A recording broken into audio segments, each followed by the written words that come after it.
This is a new high power brake cleaner from 3M. So I'm going to show you how it is getting used and how it's helpful in reducing the time. Okay.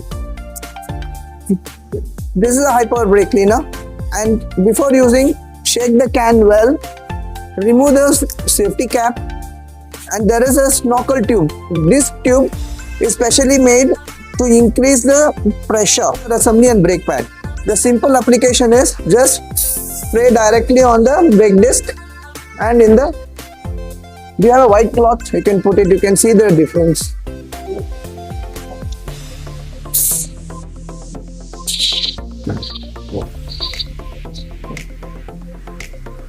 Here you can see the dust coming out. Here you can see there is no dust.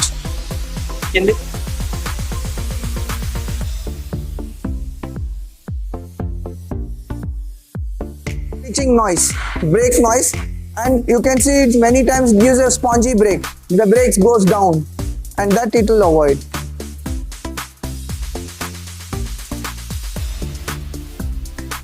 Use the brake cleaner, so you can see the difference, how much cleaning has been added here. This is the dust, brake dust on the disc, and you can see the brake pad condition without cleaner. This creates the screeching noise.